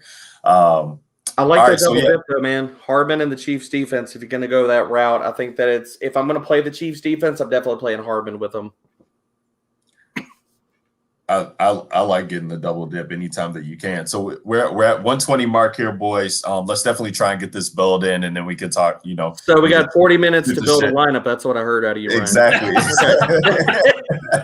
It's not a DFS DJ Nation pod if it doesn't go 2 hours. Yeah, shout out to TN Walito. They still in here grinding it out with us. And everybody else, appreciate that. So yeah, let's try and figure out this build here. This is going to be very weird. I feel like people might get very hurt if we don't go a certain way on this lineup here. So this is going to be interesting build, more so than usual, as we only got two teams to choose from here. I definitely don't want to start. Kev, you're KC guy. Let us know. How we're doing this build. I think we got to start it. He can start it. You started with flex. Well, let's do this. Let's do this because we got 6 spots. What is everybody's consensus captain? Are you gonna go chalk or are you going crazy? What's the remind me, Ryan, what's the tournament? It's $5 single entry tournament. There's 23,000 entrants. Cool. 23,000. We're going large field. Okay. Yeah, gotta get wild. We got to stay on brand. We always go in the single entry huddle, so it is 23,000. Yeah, so no, that works. Let us. Okay. I think we're all. But the main thing here is we're all in agreement that this team will be fading Rojo. Oh, yeah, absolutely. Hell do yeah. we want to go with the chalk and go Tyreek, or do we go Clyde Edwards-Helaire? Okay. And get different. I don't want to go with the chalk captain. I'm going to throw that out there. I think that we either go crazy and go CEH, or I'm going to throw Gronk in the mix for captain. I don't want to go kill Hill or Kelsey, not in a 23K person tournament. I'm good with CEH captain. I'm fine with that too. Let's do it then. So CEH goes in at captain at 10.5. So we got basically just under 8K, 7,900 per position. That is left. Let's talk this. I mean, so okay, we got Helaire in there. So who is the pass catcher from the Chiefs that we want? It sounded like at least Maddie and Debro, you guys sounded like you wanted Kelsey over Hill. I'm in the sense that I don't know how do you fade either one of them? I don't know. I don't necessarily want Kelsey over Hill.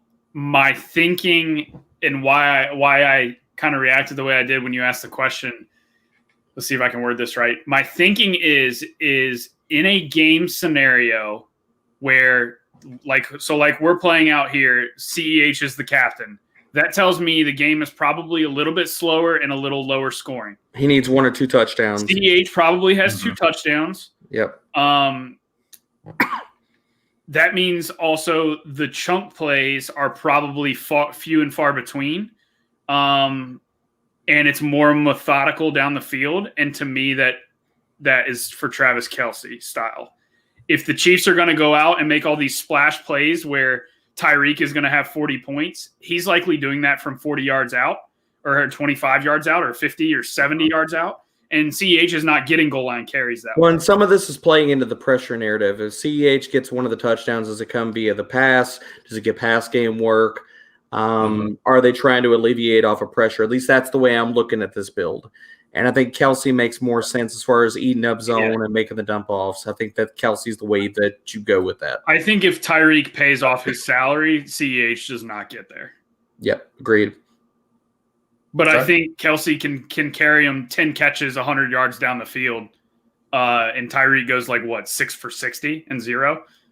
Mm-hmm. So then at that point, I would rather have Kelce. And if we're going 23K people, then, automatically, if you're looking at it from an ownership perspective, more people are going to play Hill over Kelce, I think. Especially because he's cheaper too. So, yes. Yeah. So for CH captain, I say Kelce. But if you ask me one-on-one, which one I prefer this week, it's Tyreek, and it's not even close. Yep, but you're talking about the lineup telling a story. I'm talking about the lineup telling a story. That's Kelce agreed. for this. Yeah, agreed. Okay. Brady or Mahomes? Brady. Yeah, I think it's easy Brady. 61-67 left for 3 spots. I'm going to give us some money here. I'm going to jump in here. I want Gronk. Good. Yeah, I want Gronk too. I think Gronk makes sense to me, and he opens up. So that gives us 15-5 for the last 2 spots. Kev, it's to you or Ryan now? Kev, you go ahead. You can really play anybody you want. Yeah, I was fixing to say you can make whatever the hell you want, man.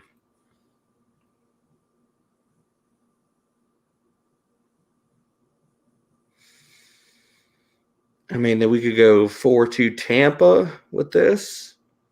Because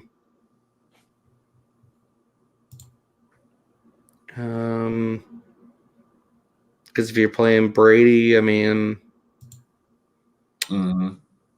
think it makes sense to, we talk about not playing Hill. You're not playing Mahomes. So going down from there, who's left and who do we want to get in? So if we locked it, we put in Mike Evans. That still leaves 7,100. You could go Antonio Brown. Could. Then you're going 4-2 Tampa with CEH as the captain. I don't hate it. I don't mind that. Because we could go Pat as well and go double quarterback, and that would still leave 3,500. But playing Tom Brady without any of the top pass catchers is probably the risk. That still leaves Scotty Miller available at 3,400. But with Antonio Brown back now, I don't know if that makes as much sense. I don't know how much opportunity he gets now with Antonio Brown being back. But yeah, I like just for everybody who's following along here, the team has been CEH at captain, and the 5 flex spots would be Brady, Antonio Brown, Mike Evans, Gronkowski, and Kelce. The scenario there being that, so Maddie, you said, how do they score, less than 24 points? I don't think the Chiefs do. So you get 2 touchdowns from your captain, CEH, who's that captain. You get 2 from Kelce. 2 touchdowns from Kelce. He pays off his top salary. Yeah, or you get a touchdown to any other Chief, like let's say it's maybe a defense touchdown or Mahomes sneaks one in. Yeah, I was going to say one, but Mahomes sneaking one in probably. But I guess if you get 2 from CEH, you're fine with that.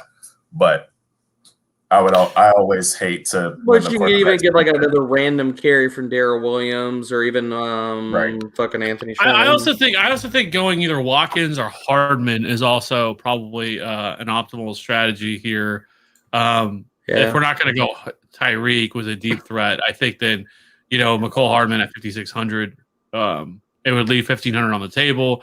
Leaving salary is also something we've talked about, but a really optimal approach.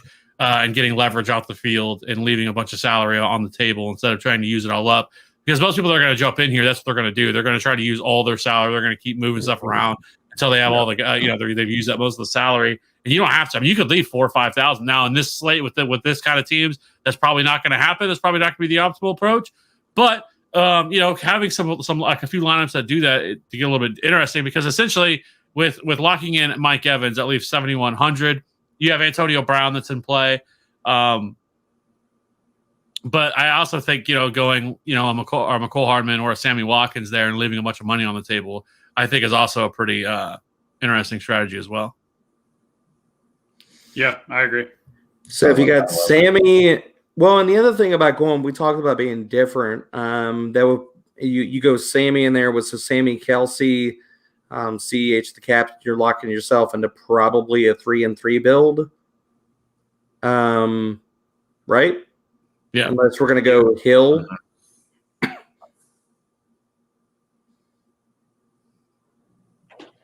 Or you play Brady. I mean, really? So, like, are you saying, Kev, you're going to go Watkins as the next guy in? I think McCole Hardman probably makes a little bit more sense, and to me, because the way they use Watkins, and he's much more of an underneath guy as well, and he's not really so much of a deep threat as McCole Hardman is. And I would be surprised if McCole Hardman had a 60-yard touchdown, in this game, where then if he hits that, he's in the optimal lineup. And because basically with this lineup, we're saying that Pat Mahomes isn't going to go fucking off, because if he does, we're fucked. So if that happens, or does he does, well then Pat Mahomes is still going to get his, and he's still going to throw a couple touchdowns probably in this game as well.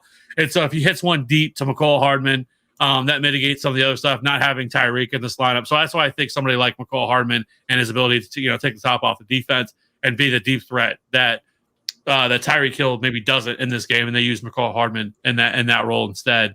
I think that's why he makes a little bit more sense.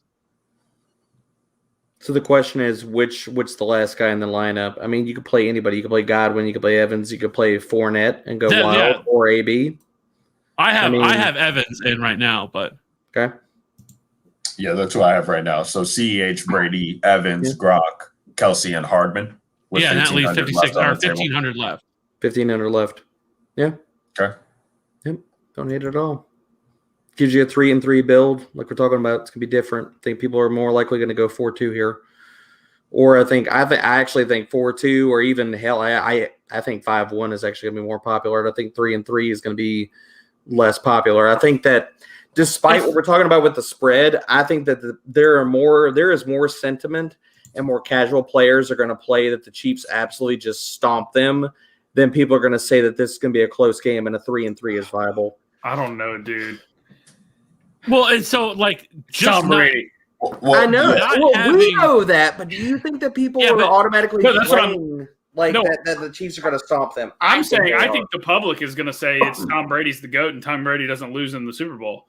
And they're not having Pat Mahomes in this lineup is already contrarian enough. Yeah. Pat Mahomes is going to be 70-80%. Yeah. So I mean, you look at total ownership of the lineup. I mean, you're taking out two guys who are going to be well north of 40%, I guess. If anybody's going to play a running back at the captain, it's not going to be CEH. I bet you it's going to be Darrell Williams over that as well. So this captain percentage is going to be really low. Like, what do y'all think that his captain percentage is going to be? I think that he's going to come in probably sub 10. I would have guessed 4%. Captain, I think you probably see him. Yeah, probably around 8 to 10%. I'm thinking like 8 to 9 was my feeling. Just under double digits seems about right. And 23,000 lineups, like it'll definitely be higher. Maddie, the 4% I think we'll see in maybe 5,000 or less entries. Two other things I wanted to get to before we call it a night. One is, so one move that's really smart, especially in Showdown, is waiting until not putting all your lineups, like for example, like that big ass $3 one, or if you don't want to play high stakes, like if you want to get in the $1, the $1 is also super fucking high in terms of entries. wait until about Saturday or Sunday morning. I guarantee you they're going to open up another $3 and they're going to open up another $1 where there's only going to be like maybe 40, 50, 60,000 people in it, which again, that's still high, but that's way fucking better than playing against 500,000 people. And you have a much better shot at that point, and wait around until those open up. Because as soon as they do, and they'll still be decent payoffs. They'll still probably be 100,000, 150,000 in terms of the prize pool, and wait for those ones. Don't play in the fucking the massive $3 one. It's fucking stupid. You're wasting your fucking money. The chances of you taking it down, and then even worse, you're playing in that type of that environment. There's only so many options that you can go with, combinations, right? And so you're damn sure going to be splitting it up. And I would cry myself to sleep again if I fucking am splitting it up with 7,000 people. And you're only winning $100, but you're in a field of 600,000. So you're just smarter. 53,000 people in that Millie tournament. Oh my god, that's so many. Yeah, the Millie's ridiculous. If you wait until about 2 hours before kickoff, they open up a ton of small field stuff. Right. So if you even wait until, don't deposit your money if you're a first time player into DK. Don't enter a damn thing until about 2 to 3 hours before kickoff. Look for small field stuff. The payouts, you're not going to win life-changing money, but if you're throwing in a lot of money, or you're throwing in a decent, say you're playing $50, you're probably going to throw into some small field stuff, and you're going to get return on your coin. That's all I'm going to say. They've already got a couple smaller ones in there that are pretty good. There's a $4.20 max. They do, but they about 2 hours before kickoff. They usually open up another red zone or the blind side, but it's super small field stuff. Yeah, I mean this $4 one is 20 entry max, only 8,900 people, and it pays $3K to first on a $4 entry. That's solid. Like that. Yeah, that's 10. It's only 10% of the total prize pool going to first place. So that's a really good payoff structure. Yeah, but I mean, people see the 1.5 million or whatever the huge ones and see all the money that it pays, and they want to play that one. Yeah. Fuck those ones. You're wasting time. Buy yourself a scratch off ticket. Yeah, the $3 100K to first. That is with 600,000 people you're going against on a showdown slate. Good luck. Good luck. This the second thing with 100 people. We cannot fucking talk about the Super Bowl without talking about what the fuck are you guys eating? What are you guys doing? What's the plan? What's your go-to food? I know I'm in the kitchen. I got bananas. That's what I'm going with. Bananas. What's your go-to fucking snack meal whatever for the Super Bowl? Wings. Oh yeah. We get wings every year. Well, so it's crazy. We usually switch it up with the parents and stuff like that. But as Maddie was alluding to, I think that was pre-show. It might have been on the show. I don't know. But we're getting hammered with snow here in Chicago. So this was the year we were going to go to my parents. My dad, he never cooks, but he actually makes these bacon, croissant, cheese, cream cheese filled things. I told him he needs to come up with the name for it. But he basically takes the Pillsbury croissant rolls, cuts them up. He puts cream cheese, bacon, and something else in them. They are fucking fire. He puts them into the oven. He makes 100 of those every time for the Super Bowl. They're delicious. So that's the weird go-to thing for me. But yeah, wings are definitely a tradition. And the girl makes chili as well too for football Sunday. So I think we'll probably fire up chili. Outside of wings is our go-to. We'll do ribs and our greaseless fryer. If we don't do either one of those things, the other thing that's a go-to, that's one of the little snacky options, we'll take green beans, some jalapeno cream cheese. We'll cut up some little pieces of steak, wrap those in bacon, and toss them on the grill for a little bit. And they're absolute fire.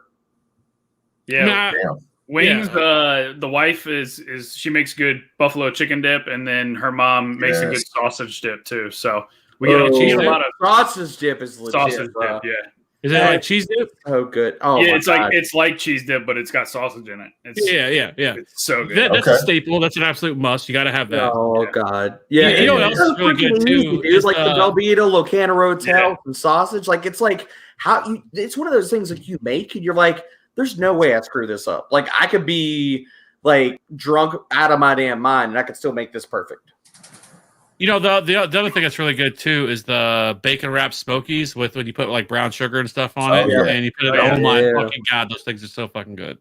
Yeah, Love me some of You're those. making me hungry. Man, I'm getting hungry, bro. I'm gonna have to write that down actually, because those Baker Rice Smokies are fire. Yeah, it's legit.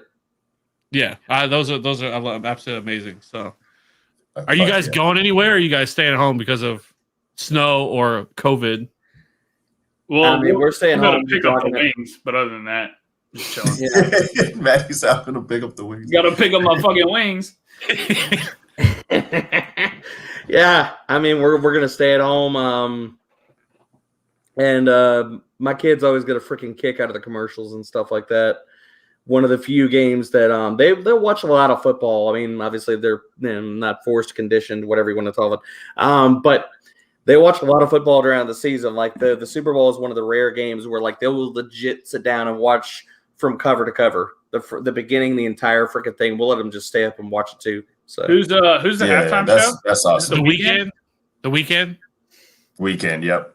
Bro, I am amped about the Weekend play. The Blinding Lights. I fucking love that song. I fucking play it all the fucking time at work. The dance, that TikTok was not dance, something I thought we were gonna hear come out of Kev's mouth tonight. Like I'm a little bit surprised by that. Like that feels like one of those closet loves. Like I was not expecting to hear Kev talk about how much he loved the Weekend. Hey, that fucking that song, Blinding Lights. I mean, it slaps. I'm not gonna tell you that it doesn't. I'm just telling you, I'm surprised. Kev, I need you to do some digging for me this week and find out what color Gatorade the Chiefs are going with, because that's a prop for the prop is the red the favorite.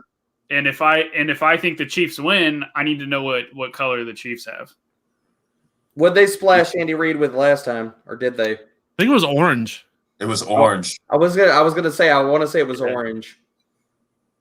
What's the favorite, Maddie? I don't know. I can look. What do you guys think the prop is for the national anthem? I was looking at that. I hadn't seen it. It's around 2 minutes, I think. But see, the interesting thing, 150 something. It's two people. It's Eric Church and what's her name? There's a. Do they have singular props from both, or just Sullivan? Yeah, Jasmine. Yeah. And so I went and looked. I was trying to find. I couldn't find anything about Eric Church singing the national anthem, but I found Jasmine Sullivan. She did a Sixers game, and she fucking had that thing knocked out in like a minute 40. Yeah. It hit the under last year, didn't it? Yeah. Yeah, it hit the under last year. Dude, from what I heard, everybody was on the over on it last year. I want to say.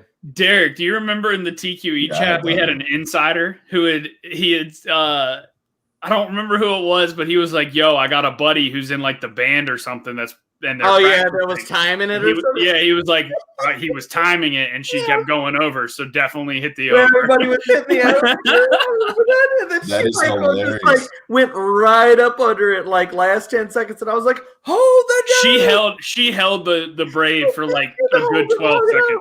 I remember slamming the over too, and I was like, "Ah."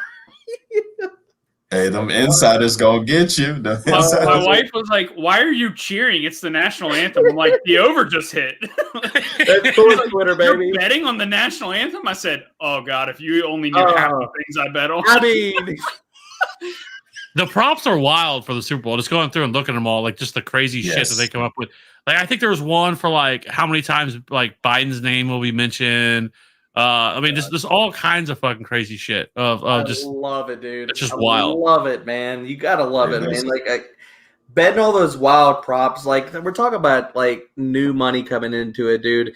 I love every single bit of this for like the future of sports betting for what y'all do here and stuff like that. Like all of this stuff is nothing but just fantastic. It's just fun, man. Like different ways to get some skin in it, watching the game and stuff. Like even if you ain't making going for no million stuff like that, bet $5-10 on who. I mean, come on, man. Like who the shit gives a crap about the Gatorade toss unless you got $10 on and you're like, it's savage, motherfucker. And you won't know a sweat until it's the end of the game. Yes. Nobody's paying attention. Like everybody's up getting their food, and you're like, "Get out of my way!" You're like, "Hold up, where's the Gatorade?" Hold up. They turned it around. Y'all pause that. Y'all rerun that back. It was orange. trying to find the odds. No, yeah, let me know, Maddie. I will say too, like as we're talking about DraftKings here, and that's where a lot of us play on. I was looking through there earlier. I mean, they got some fun things going on, like that do relate to the game, not just the kind of outlandish bets that are always fun to bet on. But like they have some props where you can get good money on 2 players to score a touchdown. And they could be from they released them. They're from the same team or from opposing teams. Ryan, what was that one you tweeted out earlier? You gotta mention that. So the boost that I put a bet on, and I always go on and look at the boosts every day to see what they are because they have some stupid ones on FanDuel for NBA. But I digress. The NFL one that I saw this week, and there's 3 boosts that they have up there. The one that I bet on was all these 4 players need to go for 55 receiving yards. It's plus 400. It's Chris Godwin, Mike Evans, Tyreek Hill, Travis Kelce. I then went back and looked because people were blowing me up after I bet this. And Ben, friend of the pod, Ben, he was actually hitting me up. He was like, dude, did you put money on that? I was like, absolutely. I did. He's like, all right, I got to tail that bet. So he was like, how many times do you think or somebody was in my mentions, like, how many times has these guys hit? And like Kelce and Hill have basically like hit auto 70% of the time. And Godwin has actually hit about 65 to 70% of the time. It was Evans. Evans is the linchpin right there. That is the crucial part of that. I think it was 15 games for Evans, and he hit 9 of them. I think Godwin was about 12. But a bunch of those came after AB got here too. Like a bunch. It even with AB. His yardage has gone up with AB. So, but at plus 400, I was like, come on, like I have to take this. The over is 56. So yeah, had to take that. But no, I mean, even like D, you like Gronk, and so you could get like I saw Brady, which it's a rushing touchdown, of course, but Brady and Gronk to score plus 1,800, like Gronk and Evans to score was plus 900. Like some of these things, and it's all plus money, right? Because it's 2 guys scoring. So there's some fun ones out there. If you are getting new money in this week and you are looking for fun things to do, like go in there, look at the boosts, look at the props, because there's just so much that the sites are offering that people just don't even think about. And like $5 on like a long odds bet, man. Like why not? Enjoy. This is the last football game of the whole damn season. Like what are the Sunday you playing for, baby? Like, come on, man. Like this is it. Unless you're going to jump in the NASCAR next week. Unless you're going to get in the NASCAR next week. Hey, Kev, looking at that bankroll, like, I got to go light this week. I got NASCAR. Hey, it's a big week. Daytona for NASCAR is fucking huge. So I am. It's going to be expensive the next week for me in terms of my bankroll because I am all about NASCAR. But. Hey, Kev has like a house note on like bet on like various prop bets for the Chiefs right now. I love it. You know he does. No. You know he does. Hey Kev, when the Chiefs win this weekend, I need you to. I don't want to see anything from you on Twitter before I see this. You need to be the one that starts the petition. I will sign it to get Monday after the Super Bowl to be a national holiday. This is ridiculous. It's gone on too long. Where we got everything going on right now with COVID and all this and that. Like, let's just put it into this. Monday after the Super Bowl, that's a national holiday. Like, it's a wrap. Like, it's gone on too long. How is this not a thing? You think it'd be weird if they moved it to Saturday? Because there's been a lot of talk about moving it to Saturday. Like, a lot of people say they should move it to Saturday. That's what I think. I'm like, dude, it just wouldn't feel the same. Like, leave it on Sunday. Just make Monday a holiday. Dude. Yeah. They just want to play games, man. It's ridiculous. Like, why are we still doing Columbus Day? Like, why are we doing all these other weird ass things? I will say this. Y'all might not get a lot of random holidays, dude. I mean, we talked about this before we started recording. I mean, like they close schools when it gets cold outside in some places of the country. Bro, I'm from the South. They close schools and close places and stuff like that when hunting season starts. Like that's a legit thing. Why? If the Super Bowl movement's going to start, we got to start it with the South. I mean, I think that's the most logical place because random things happen. So let's just start that and make it as a growing movement. Like we need Mondays off after the Super Bowl. I already have Monday off. Okay, so one way or the other, I do not have Monday off. First day of January when the PTO reloads up. Drop that in there. Let me get that. So every single year. Hey, hold that. It is sad. It is sad though. This is the last game though. This is going to be it until we have to go a long time without football again. You know, nobody ever appreciates it. Every year, people bitch about all these games that we it's get. Dynasty season. Oh, fuck that. Yeah, I'm here for it. Hey, we will, though. I don't know if we really announced this yet, but we are going to be doing a lot of the best ball. We're going to start doing a bunch of best ball content. So we're not going anywhere. So we're going to keep putting out content, keep doing stuff. We're going to keep putting out that best ball fire. Yeah, no, this will be fun. I mean, we've appreciated all of the subs, and we still got people here at 150 on the Showdown slate. It just never ceases to amaze me. We could just keep talking. I feel like we got 11 more minutes. But yeah, no, we definitely will be getting that content out. I mean, we gotta keep the channel going strong. It's not going to be 0 Dark 30 over here. So like I said, they already got the Dynasty videos going up, and I mean it'll start to fly by too. I mean, we're gonna get these best ball things going, and then it will be the draft, and then it will be the summer, and then we'll be right back in it again. So. But yeah, definitely subscribe to the YouTube channel, guys. If you're listening to this, or even if you're watching it and haven't subscribed yet, we appreciate that. Subscribe, thumbs up, and we definitely get that content out. D, what you got? Oh man, like you talk about, there's no off season, dude. All kinds of stuff pumping out with FTN. Been dropping more Dynasty stuff with my podcast at Fade the Chalk. I mean, dude, we just flip the script. The content changes and never stops. So right. After this week, diving into all these draft prospects. We got a lot of stuff, a lot of episodes in the works. I'm going to be podcasting basically every damn day until my voice just can't handle it anymore. So the football never stops, fellas. I love this. I'm a little bit sad it's the last game of the season, but like we're talking about, Kev's going to be calling me a fucking idiot about prospects in the offseason, so that won't stop. Not the last time we all hop on a mic and stuff like that, especially y'all continuing content. Love every part of this, man. Like I talked to it. I'm in a different location tonight. I was not going to miss this. I didn't give a damn if I was on my phone. I was going to be at a Starbucks, like Wi-Fi hotspot and some internet in my damn car if I had to. This was a must. Fun time as always, fellas. Yeah, love that, D. We appreciate you, man, for chopping it up with us so much this year with everything you got going on. It's always a pleasure to have you on, dude. It honestly doesn't feel the same when you're not on here, to be honest with you.